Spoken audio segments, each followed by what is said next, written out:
क्या बीएल संतोष उत्तराखंड बीजेपी की नब्ज टटोलने आए थे?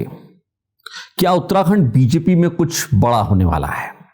नमस्कार, मैं हूं आशीष तिवारी और आप देख रहे हैं खबर उत्तराखंड लाइव का खास राजनीतिक विश्लेषण का शो पावर सेंटर।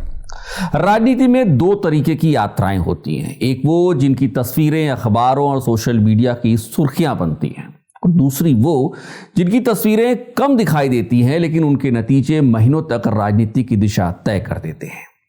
उत्तराखंड में बीजेपी के राष्ट्रीय संगठन महामंत्री बीएल संतोष का हालिया दौरा दूसरी तरीके की ही यात्रा मानी जा रही है। सवाल यह नहीं है कि बीएल संतोष उत्तराखंड क्यों आए, सवाल यह है कि वो इस समय क्यों आए। क्या यह सिर्फ एक नियमित संगठनात्मक बैठक थी या फिर दिल्ली को उत्तराखंड बीजेपी की नब्ज खुद आकर टटोलने की जरूरत पड़ गई है? और सबसे बड़ा सवाल, क्या आने वाले दिनों में उत्तराखंड बीजेपी में कोई बड़ा संगठन के तौर पर बदलाव देखने को मिल सकता है? आज पावर सेंटर में इन्हीं सवालों का विश्लेषण करेंगे। सबसे पहले एक बात समझ लीजिए, बीएल संतोष बीजेपी के उन नेताओं में नहीं है जो रोज मीडिया की सुर्खियों में रहते हों। वो भाषणों से अधिक फीडबैक पर भरोसा करते हैं, बयानों से ज्यादा संगठन की धड़कन को सुनते हैं, और यही वजह है कि उनका किसी भी राज्य का दौरा हमेशा राजनीतिक संदेश छोड़ जाता है, क्योंकि वो कार्यक्रम निभाने नहीं आते हैं, वो रिपोर्ट कार्ड पर नजर डालने आते हैं और तैयार करने भी आते हैं।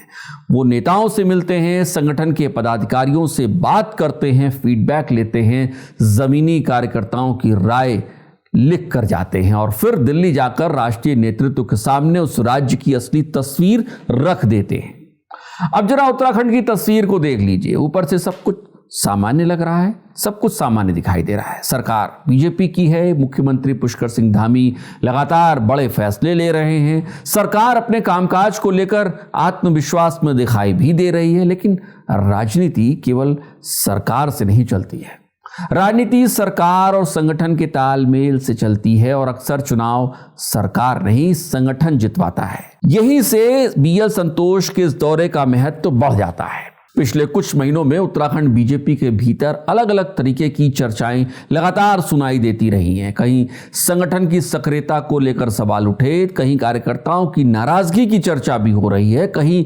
नेताओं के बीच समन्वय की बातें सामने आ रही हैं, और सबसे बड़ी बात, 2027 विधानसभा चुनाव की तैयारी आखिर किस रफ्तार से चल रही है, यह सवाल भी लगातार उठ ही रहा है। इन चर्चाओं में कितना सच है, कितना दम है, कितनी राजनीतिक अफवाह है, कितनी वास्तविक चुनौती है, शायद यही जानने के लिए दिल्ली ने अपने सबसे भरोसेमंद संगठनात्मक चेहरे को उत्तराखंड भेजा था।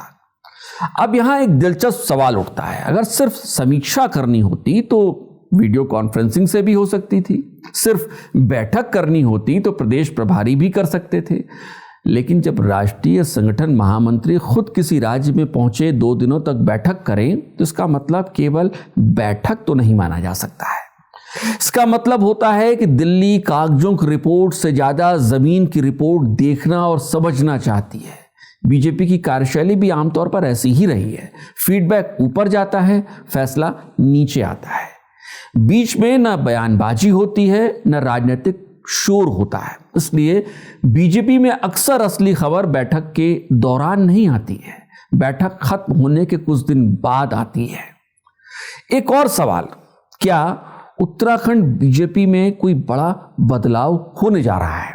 इसका जवाब किसी के पास फिलहाल नहीं है, और कोई दावा करना भी ठीक नहीं लगता है। लेकिन राजनीतिक फैसलों के हिसाब से देखा जाए तो सिर्फ फैसले से ही राजनीति चली ऐसा नहीं है।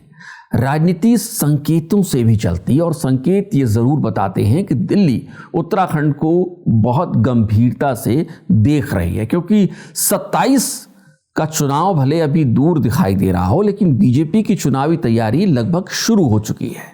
बीजेपी चुनाव उस दिन से नहीं लड़ती जिस दिन चुनाव आयोग तारीख घोषित करता है, बीजेपी चुनाव उस दिन से लड़ना शुरू कर देती है जिस दिन संगठन अपनी कमियां पहचानना शुरू कर देता है। यही वजह है कि बीएल संतोष का यह दौरा सिर्फ एक औपचारिक यात्रा नहीं माना जा रहा है।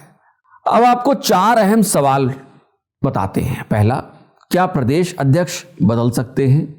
इस पर फिलहाल कोई आधिकारिक संकेत तो नहीं है, लेकिन बीजेपी का इतिहास बताता है कि चुनाव से पहले संगठन में नई ऊर्जा लाने के लिए प्रदेश अध्यक्ष बदलना पार्टी के लिए कोई असामान्य बात नहीं है। कई बार तो मुख्यमंत्री तक बदले गए हैं चुनाव से ठीक पहले।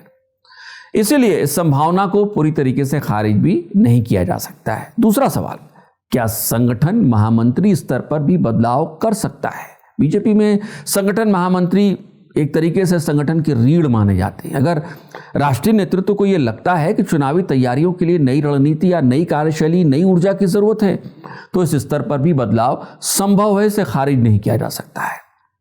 तीसरा सवाल, क्या दिल्ली धामी सरकार से संतुष्ट है या संगठन को लेकर ज्यादा चिंतित है? सरकार की उपलब्धियों को लेकर बीजेपी लगातार आक्रामक दिखाई देती है, लेकिन चुनाव केवल सरकार नहीं जिता रही। जैसा हमने पहले भी कहा, संगठन बूथ तक लड़ने का नाम है, संगठन बूथ तक को मजबूत करने का नाम है, और बीजेपी ये करती रही है। संभव है कि इस दौरे का सबसे बड़ा फोकस यही रहा हो कि सरकार के काम की राजनीतिक ताकत आखिर बूथ तक पहुंच रही है या नहीं, यह बीएल संतोष को समझ में आ जाए। एक और सवाल है, चौथा सवाल, 2027 का रोड मैप क्या होगा और उस पर अभी से काम हो, क्योंकि बीजेपी की रणनीति आखिरी 6 महीने में बनती नहीं है। पहले संगठन तैयार होता है, फिर कार्यकर्ता सक्रिय किए जाते हैं, फिर चुनावी रणनीति लागू की जाती है। यानी बीएल संतोष का यह दौरा 2027 की चुनावी तैयारी की शुरुआती कड़ी के तौर पर भी देखा जा सकता है। अब इस पूरे दौरे से 3 बड़े राजनीतिक संकेत दिखाई देते हैं जो हमें समझ में आ रहे हैं। पहला, दिल्ली उत्तराखंड संगठन पर पहले से ज्यादा नजर बनाए हुए है, ज्यादा गंभीरता से उस पर नजर बनाए हुए है। दूसरा, सरकार के साथ साथ संगठन का भी रिपोर्ट कार्ड तैयार किया जा रहा है। और तीसरा, अगर कोई संगठनात्मक फैसला होना है तो उसकी तैयारी शुरू कर दी गई है, ऐसा लग रहा है, और अब सही समय का सिर्फ इंतजार हो रहा है। कब संगठन में बदलाव करना है ये दिल्ली आलाकमान तय करेगा। फिलहाल कोई बड़ा फैसला आया नहीं है, लेकिन राजनीति में कई बार सबसे बड़ी खबर वही होती है जो अभी घोषित नहीं हुई होती है, जो सामने आई नहीं होती है। बीएल संतोष का दौरा साफ संकेत देता है कि दिल्ली आलाकमान उत्तराखंड को सिर्फ देख नहीं रहा है, बल्कि 27 की बिसात पर अगली चाल भी सोच रहा है। बीजेपी की राजनीति को जो लोग करीब से देखते हैं, जानते हैं, इस पार्टी के फैसलों को समझते हैं, वो जानते हैं कि बीजेपी कि कोई भी फैसले पहले चर्चा में आते ही नहीं है। अचानक कोई फैसला हो जाता है और आपको पता चलता है, वो सीधे लागू हो जाता है। इसीलिए आने वाले कुछ सप्ताह उत्तराखंड बीजेपी को राजनीति के लिए, उत्तराखंड की बीजेपी के लिए बेहद महत्वपूर्ण माने जा सकते हैं। और यही वजह है कि हम ये भी आशंका जता रहे हैं कि बीजेपी में संगठनात्मक स्तर पर किसी बड़े भूचाल की आहट भी दिख रही है।